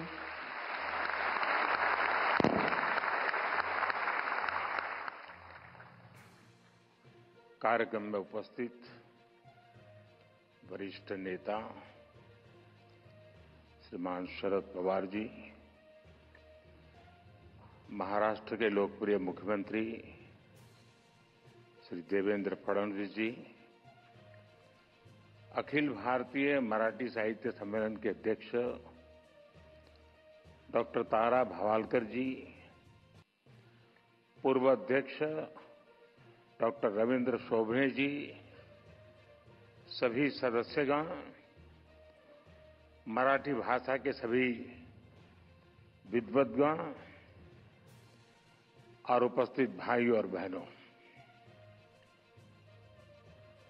अभी डॉक्टर तारा जी का भाषण पूरा हुआ तो मैंने ऐसे ही कहा फार छान.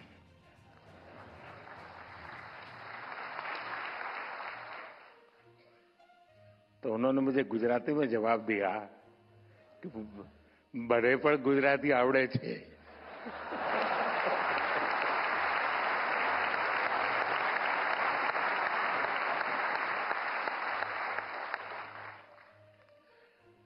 देशाच्या आर्थिक राजधानीच्या राज्यातून देशाच्या राजधानीत आलेल्या सर्व मराठी सारस्वतांना माझा नमस्कार.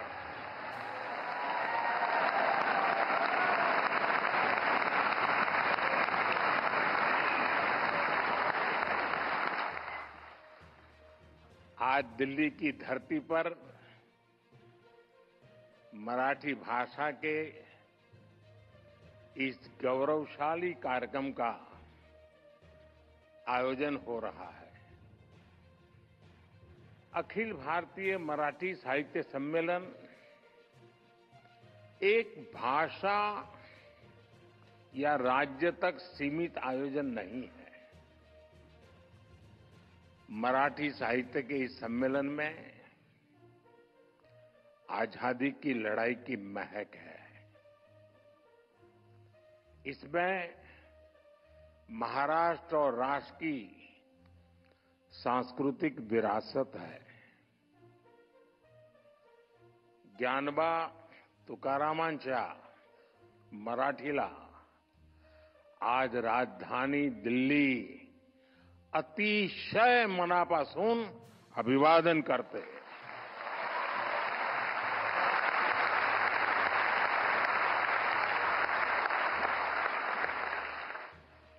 भाइयों बहनों,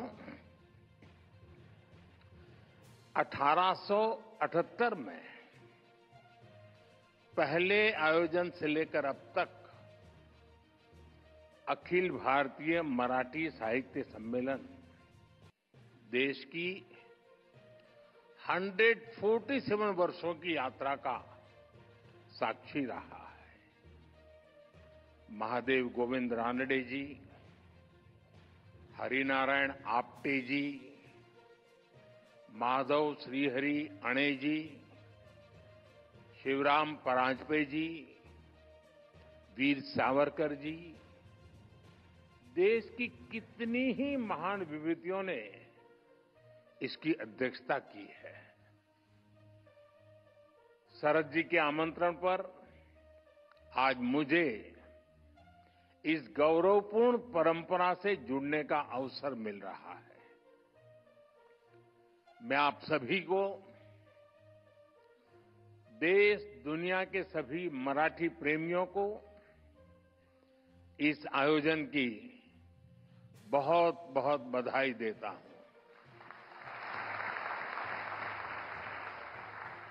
आणि आज तर जागतिक मातृभाषा दिवस आहे। तुम्ही दिल्लीतील साहित्य संमेलनासाठी दिवस सुद्धा अतिशय चांगला निवडला।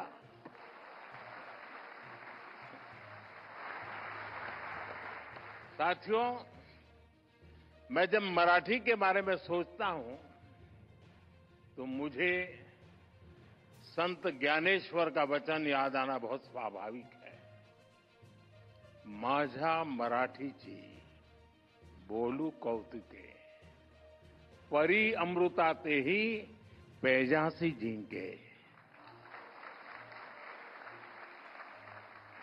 यानी मराठी भाषा अमृत से भी बढ़कर मीठी है। इसलिए मराठी भाषा और मराठी संस्कृति के प्रति मेरा जो प्रेम है, आप सब उससे भली भांति परिचित है। मैं आप विद्वानों की तरह मराठी में उतना प्रवीण तो नहीं हूं, लेकिन मराठी बोलने का प्रयास, मराठी के नए शब्दों को सीखने की कोशिश मैंने निरंतर की है। साथियों, ये मराठी सम्मेलन एक ऐसे समय हो रहा है जब छत्रपति शिवाजी महाराज के राज्याभिषेक के 350 वर्ष पूरे हुए हैं। जब पुण्य श्लोक अहल्याबाई होलकर जी की जन्म जयंती के 300 वर्ष हुए हैं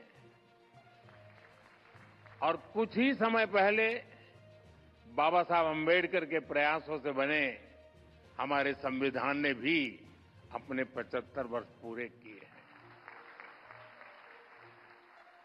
साथियों, आज हम इस बात पर भी गर्व करेंगे कि महाराष्ट्र की धरती पर मराठी भाषी एक महापुरुष ने 100 वर्ष पहले राष्ट्रीय स्वयंसेवक संघ का बीज बोया था।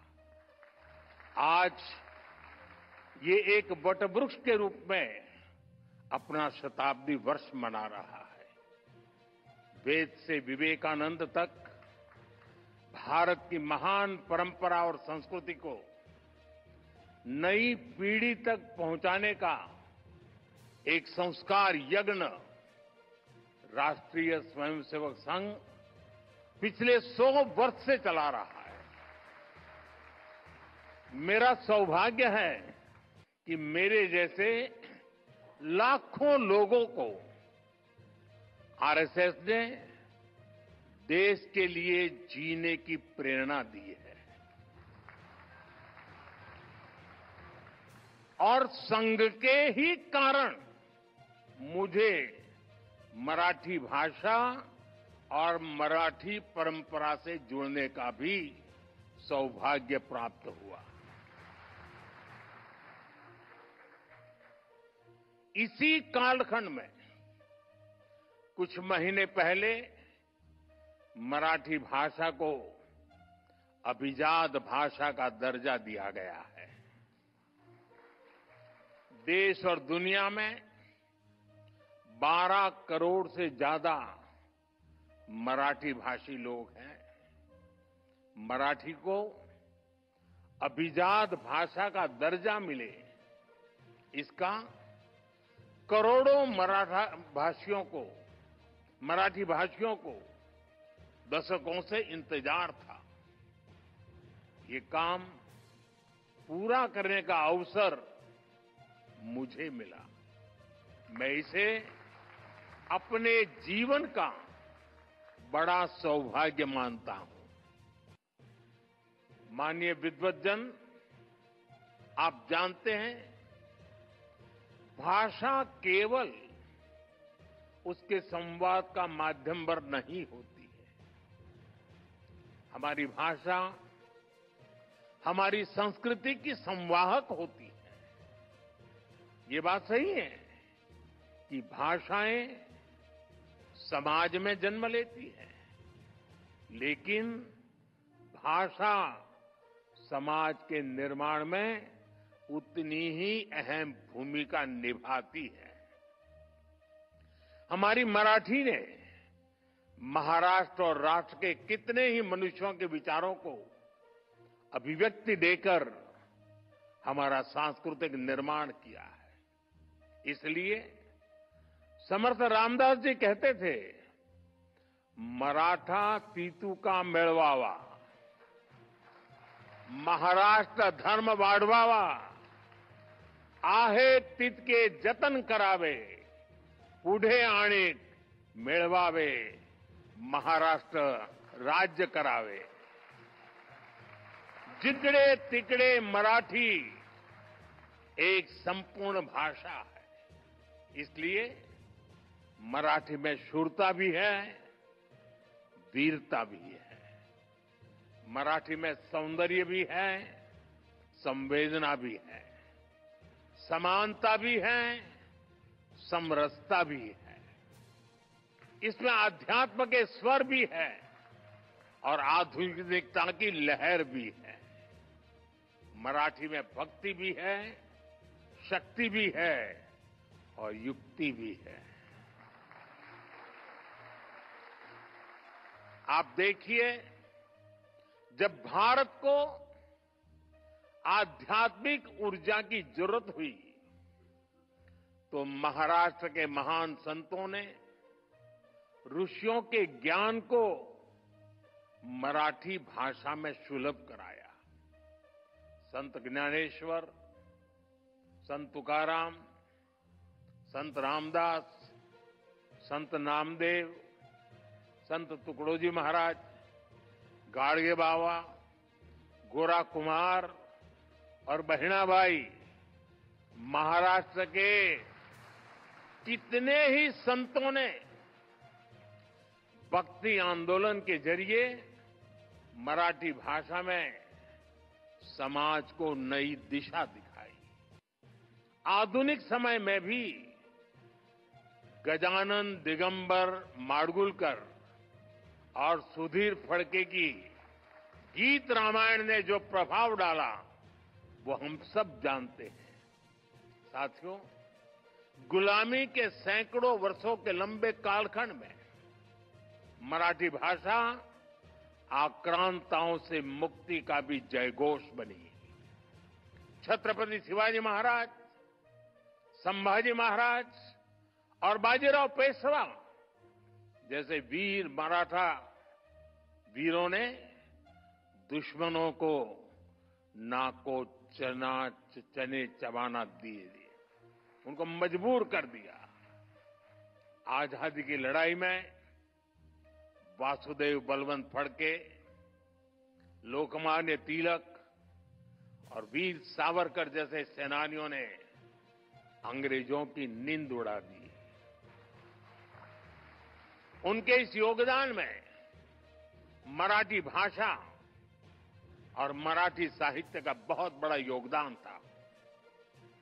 केसरी और मराठा जैसे समाचार पत्र कवि गोविंदाग्रज जी की ओजस्वी कविताएं, राम गणेश गडकरी के नाटक, मराठी साहित्य से राष्ट्र प्रेम की जो धारा निकली, उसने पूरे देश में आजादी के आंदोलन को सींचने का काम किया।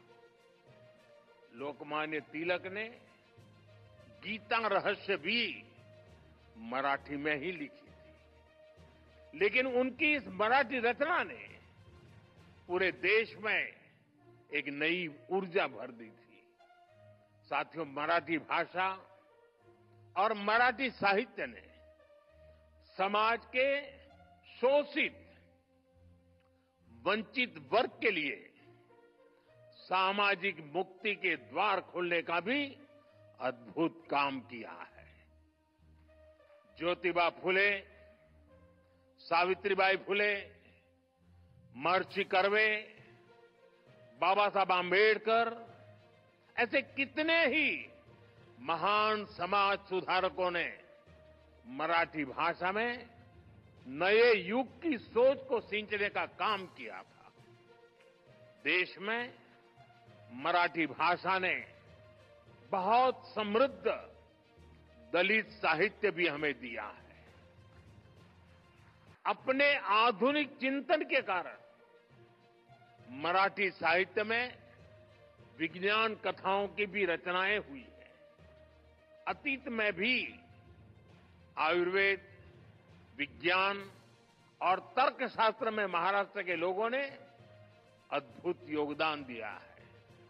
इसी संस्कृति के कारण महाराष्ट्र ने हमेशा नए विचारों और प्रतिभाओं को भी आमंत्रित किया और महाराष्ट्र ने इतनी प्रगति की है।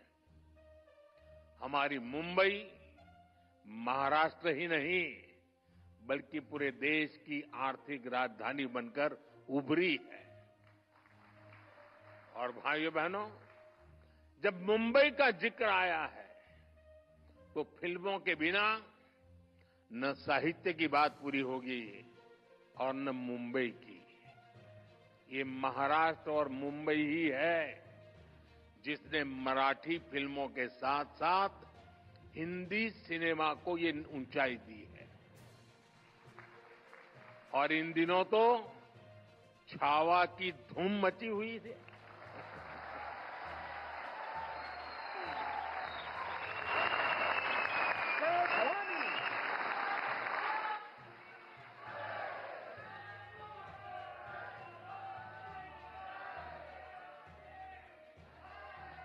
संभाजी महाराज के शौर्य से इस रूप में परिचय शिवाजी सावंत के मराठी उपन्यास ने ही कराया है। साथियों, कवि केशव सूत का एक पद है, जूने जाऊं दया मरणा लागूनी जाळूनी किंवा परूनी टाका सड़त न एक्या ठाई ठाका, यानी हम पुरानी सोच पर थमे नहीं रह सकते। मानवीय सभ्यता, विचार और भाषा लगातार इवॉल्व होते रहते हैं। आज भारत दुनिया की सबसे प्राचीन जीवंत सभ्यताओं में से एक है, क्योंकि हम लगातार इवॉल्व हुए हैं। हमने लगातार नए विचारों को जोड़ा है, नए बदलावों का स्वागत किया है। भारत में दुनिया की सबसे बड़ी भाषाई विविधता इसका प्रमाण है। हमारी ये भाषाई विविधता ही हमारी एकता का सबसे बुनियादी आधार भी है।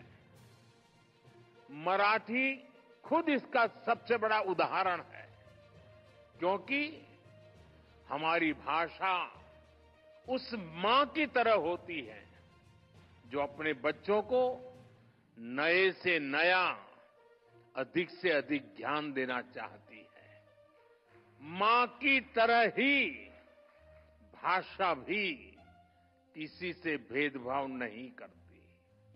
भाषा हर विचार का, हर विकास का आलिंगन करती है।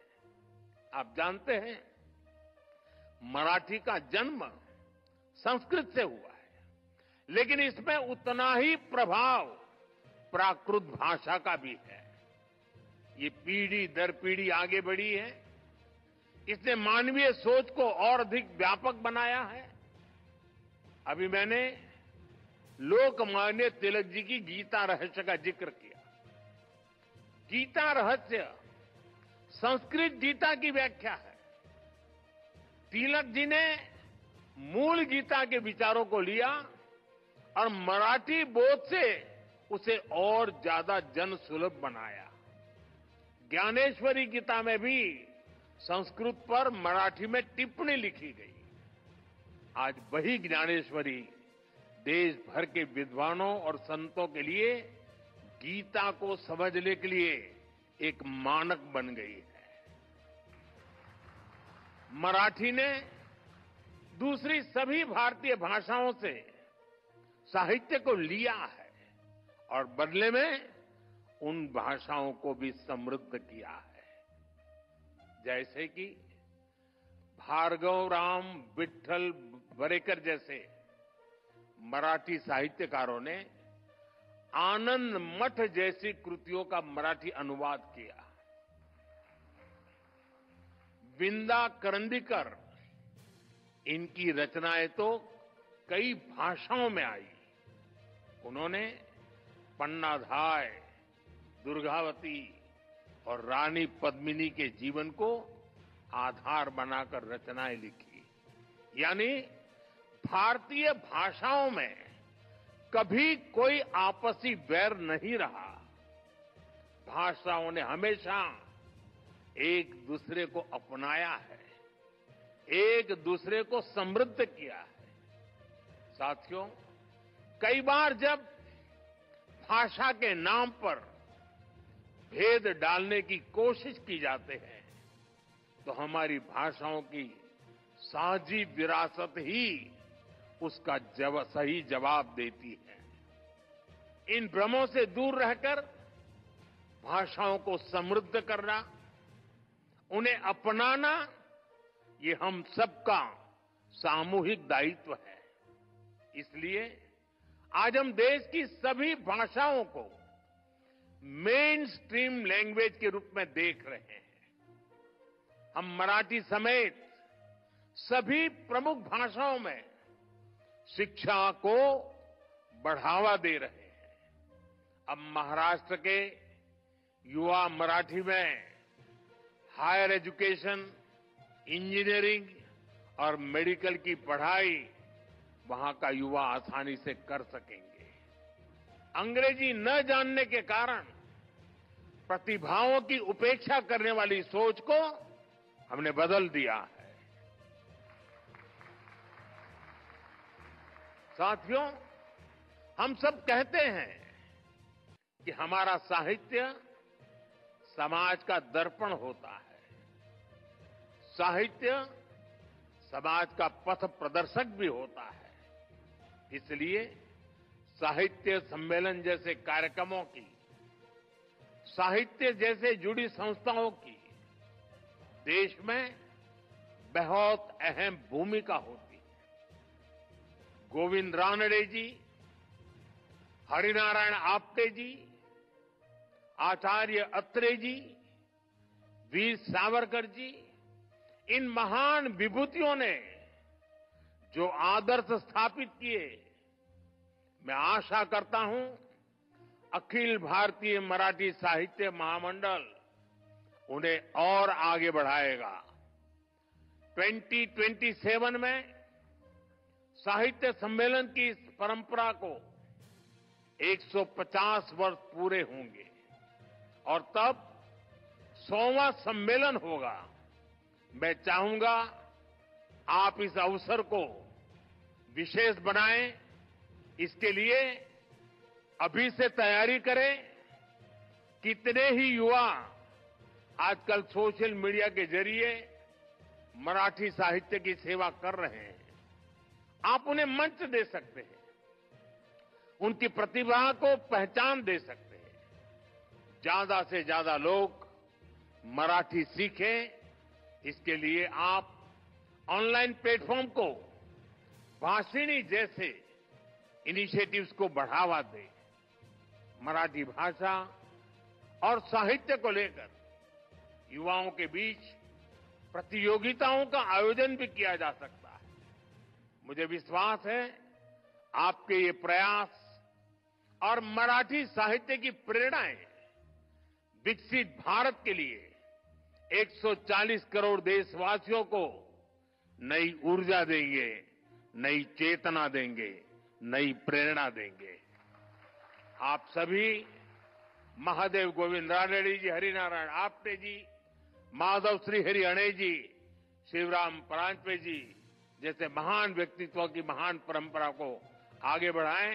इसी कामना के साथ आप सभी का एक बार फिर बहुत बहुत धन्यवाद।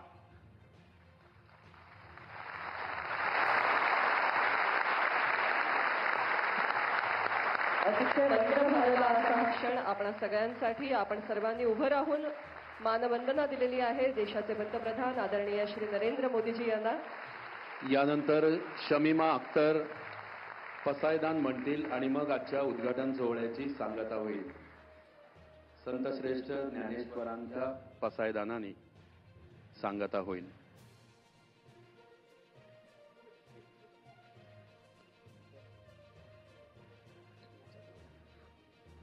हॅलो.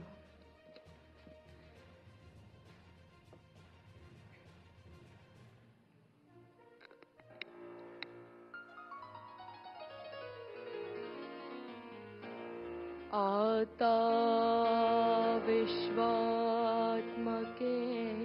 देवे येणी वागत्नी तोषावे तोषोनी मजत्यावे पसाय दान है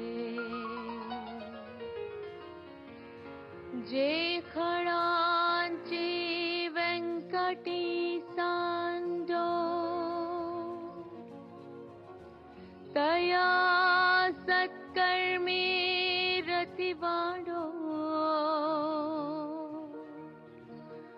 भूतान परस्परे पढ़ो मैत्र जीवाचे दुरिताचे ते मेरे जाओ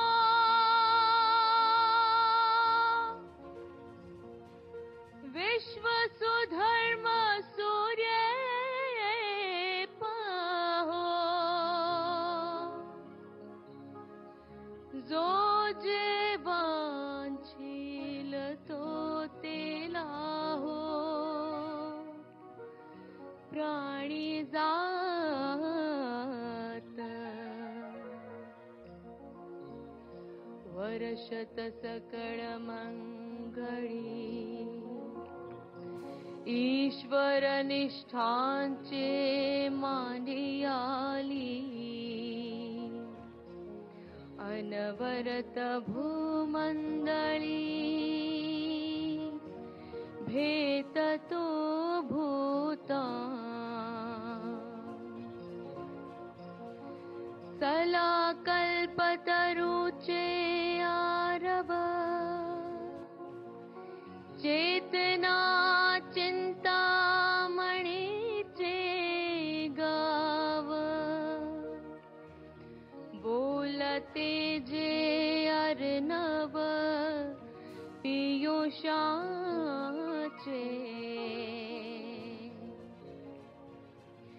चंद्रमी जे अलांछन मारदंड जे तापहीन ते सर्वाही सदा सज्जन जोया रे होतो किंबहुना सर्व सुखी पूर्ण होवोनी तिन्ही लोकी भजिजो आदि पुरुखी अखंडित आणि ग्रंथोपजीविये विशेषी लोकीये दृष्टान दृष्ट विजये होवावे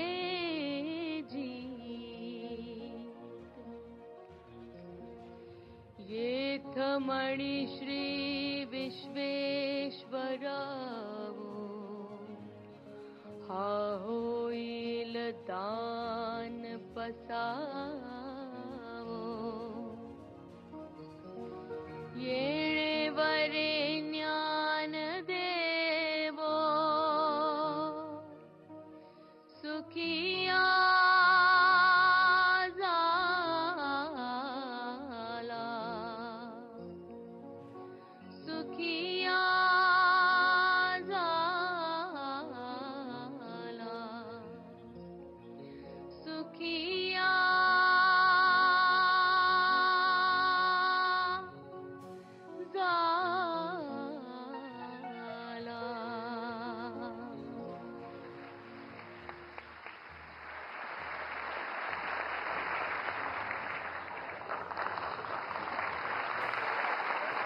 देशाचे माननीय पंतप्रधान श्री नरेंद्र मोदीजी, महाराष्ट्र राज्याचे मुख्यमंत्री आदरणीय देवेंद्र फडणवीस साहेब, स्वागताध्यक्ष माननीय शरदचंद्रजी पवार साहेब आणि उपस्थित मंचावरील इतर सर्व मान्यवर सगळ्यांचे मनपूर्वक आभार प्रकट करतो आणि यातील अन्य मान्यवरांसमवेत आपला उद्घाटन सत्राचा पुढील भाग आपल्याला तालकटोरा येथे जिथे आपलं संमेलन स्थळ आहे त्या छत्रपती शिवाजी महाराज साहित्य नगरीमध्ये आपल्याला याचा आनंद घ्यायचा आहे. तेव्हा आपण सगळे पुन्हा भेटणार आहोत ते उद्घाटन सत्राच्या द्वितीय सत्रामध्ये. 98व्या अखिल भारतीय मराठी साहित्य संमेलनाचे उद्घाटन माननीय पंतप्रधानांच्या उपस्थितीत त्यांच्या शुभ हस्ते या ठिकाणी झाले. आपणा सगळ्यांचेही आजच्या उपस्थितीसाठी मनपूर्वक आभार मानून रजा घेतो. धन्यवाद.